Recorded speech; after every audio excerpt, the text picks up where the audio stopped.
The upcoming third MCU Spider-Man movie is already packed with characters, be they former Spider-Men or old villains, and fans are scrambling to figure out the main antagonist. But there's one that a lot of people are forgetting to consider: the Kingpin. Now, sure, Wilson Fisk, also known under his alias of Kingpin, the top crime boss in all of Marvel's New York City, is not exactly hurting for media appearances outside of the comics. He was the primary antagonist in the beloved Spider-Man animated series from the 90s, and has served as main bad guy in both live-action Daredevil adaptations, as well as in Sony's Into the Spider-Verse. And fighting him kicks off the PS4 game. But he still hasn't tangled with Spider-Man, his second greatest obstacle outside of Daredevil, in the actual mainline MCU. And maybe it's about time that he does. But this is not just wishful thinking from Fisk fans. There's actually a fair bit of supporting evidence in the franchise's continuity that supports the idea. And he would be able to open the floodgates to make Marvel's Spider-Man 3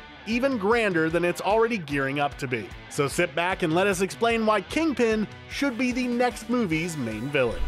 There's no denying that Spider-Man has some of the most recognizable, colorful, and beloved supervillains known throughout all of superhero media, from animal-themed mercenaries to world-conquering mad scientists. And by now, a lot of them have had their time to shine on the big screen. However, there's a second side to Spider-Man's fights against crime that tends to get overlooked in the movies, aside from the beginning of Homecoming. And that's living up to his moniker of the friendly neighborhood Spider-Man, the superhero who will just as soon foil a car theft or a mugging as a plan to destroy New York or join the Avengers in fighting off some alien invasion. Comic book Spidey is no stranger to fighting off crime bosses, such as Silvermane, Tombstone, the Rose, the Crime Master, or the like, who make their fortunes and their identities by messing with relatively small-scale crime while continuing to evade the police. And none are as criminal, as vile, or as unapologetic in their lust for power and wealth as Wilson Fisk. As much as we all love to see old Webhead tangle with people that throw lightning, can control sand, or fly around throwing bombs, it would be a refreshing take for a cinematic movie Spider-Man to stand up for the little guy as he often does in the comics,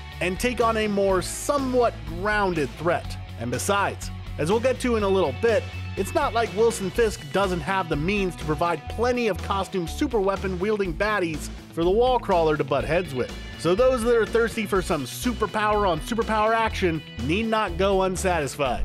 Now, all that may sound like little more than a writer's wish list on how we can make the next Spider-Man movie different or unique, instead of just more of the same, and other such phrases commonly used when someone wants to make their narrative decisions sound all fancy and educated.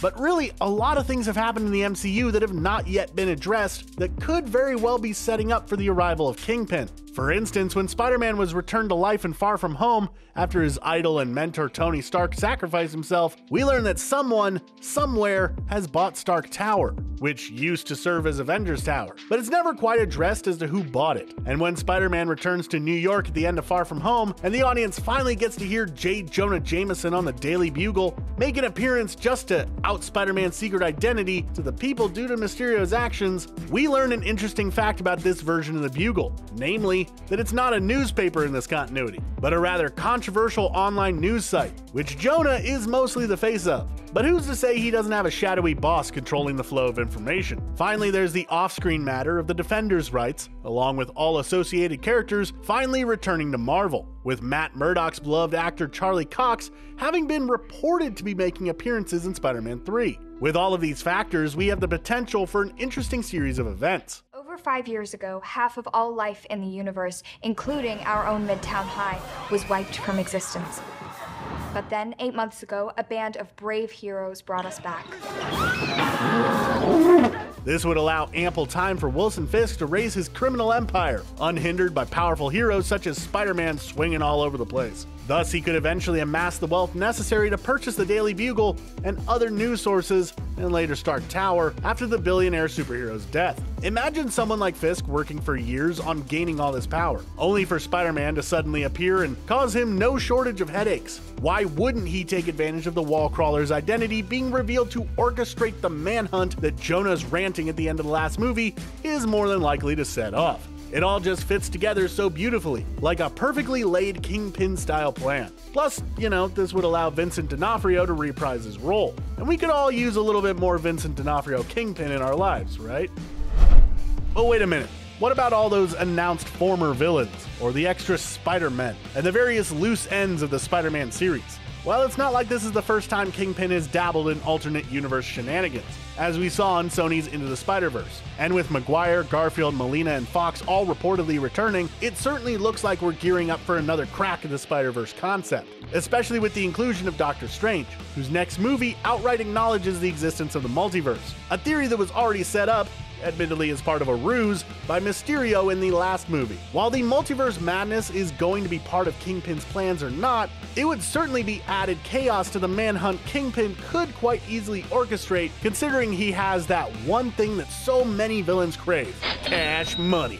If Kingpin wants to make life difficult for Tom Holland's Spider-Man, it would be no issue to break Adrian Toomes out of jail, which would then hopefully finally give us a payoff to that Scorpion setup we got back in Homecoming, who could provide any number of Marvel Comics bad guy mercenaries with many of their signature weapons. Wouldn't it be a delight to see 3 Spider-Men bash their way through hordes of tech-wielding Spider-Man baddies, even if just in small cameos? They could even give us a new Shocker if they feel like making up for whatever the heck that guy was supposed to be. And let's take a quick potential head count for a second. We got Vulture, Scorpion, Shocker, Electro, Doc Ock, allow Toomes to outfit one more crook with super weaponry, or Mysterio to have merely staged his death, and suddenly we have ourselves a bona fide Sinister Six. Something superhero movies have been attempting to achieve ever since Mark Webb's Amazing Spider-Man duology began back in 2012. It would certainly make for an explosive finale, evocative of Spider-Man's long-running comic book and movie legacy. The Kingpin may not be the flashiest of supervillains, that's true, but he is one of the few with the reach to set up a truly spectacular finale for this iteration of Spider-Man. Of course, this is all just speculation, but hey, we can dream, right?